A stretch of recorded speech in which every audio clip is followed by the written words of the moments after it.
Hi, this is the book we've been reading lately, Flight from Ledron, and we work as a book club and with Miss Holland sometimes as well, and we just wanted to include you in our conversation.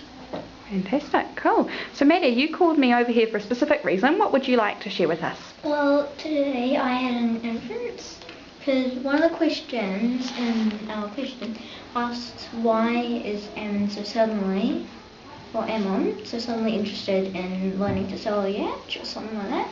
And my thought was that maybe he was going to run away, because flight is another word for run away or escape. Okay, so the title might actually have a dual meaning. What are the two meanings that the word flight might actually focus on? Yeah, Maddie? It might be like the bird, because in the book he finds a bird. The bird, because maybe the bird came from another place, and then a little bit on to where we're up in the book, it flies away, and then it might, and then maybe Ammon thinks, hey, if a bird can survive in the desert, why can't I? And how interesting as well, don't you think, that the bird is the reason why he now has the idea to actually run away and to see if there is life outside of his community. So it's the reason in itself for him actually leaving, which is quite cool for him, potentially leaving, I suppose. Okay, fantastic. Who'd like to explain what it is we've been doing recently? While we've been answering our questions, we've been focusing on something. What's that, Jamie? We've been doing aesthetic and efferent responses. Okay, and Hannah, what are those all about? Well, aesthetic responses are from your heart and what you feel and personal connections to the book. Sure. And efferent responses are from your head and they're fact and straight from the book where no one can disagree. Okay. So Ben, when we talk about aesthetic responses, are they quite personal to you? I would say yes, because sometimes like that book, like when we were trying, you need clues to like build it and think. Sometimes it reminds you of a lot of things that you've been through. Sure, and I guess because we've all had different experiences and we've all seen different movies and read different books, we make different connections to somebody else, don't we? Yeah, very, very interesting. Okay, and Fatima, what are your thoughts on the book so far? I think it's a really good book, and it has a lot of inferring and how you could infer, and yeah, it's really good. Sure, what do you think of the storyline? It's really interesting. Yeah?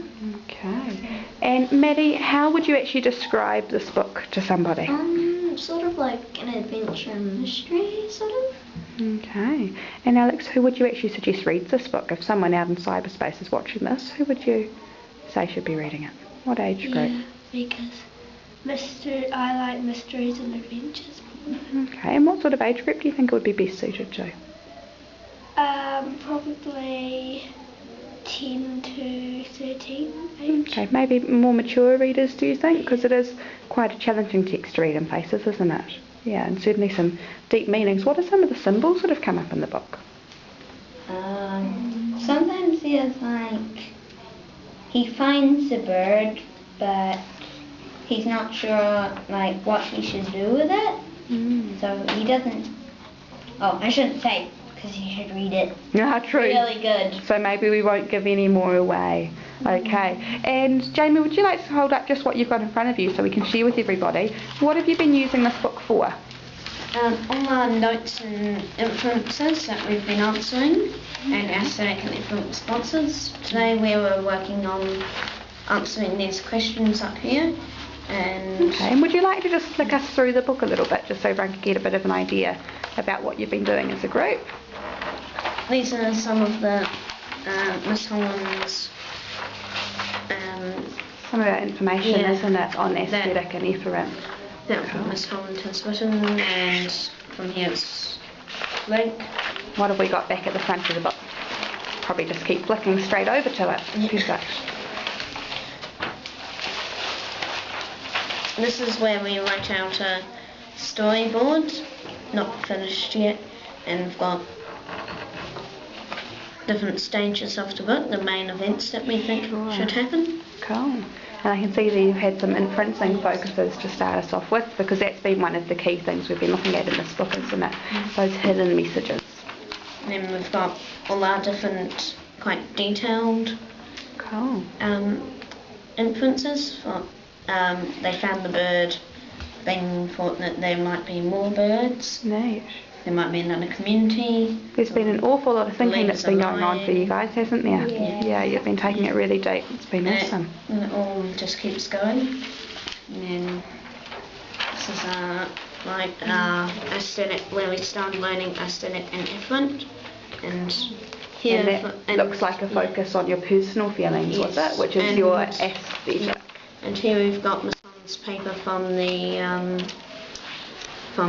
University of Auckland on. Because you've been doing university Yes. stuff, haven't you guys? Yeah. Yeah, awesome. How does that make you feel? Ginny, shut up. Fatima, how do you feel about the fact that you're doing university stuff? Sounds really professional and That sounds impressive, doesn't it? Yeah. It is impressive. Fantastic. Okay, and a lot of the work you've been doing has been on a Google Doc as well, hasn't it? That's where you've been recording things. So do you think we could link this video and put a copy to the Google Doc for everyone to look at as well? Yeah, that would Yeah. be a good idea. Fantastic. Okay, guys, thank you very much for sharing. Superb.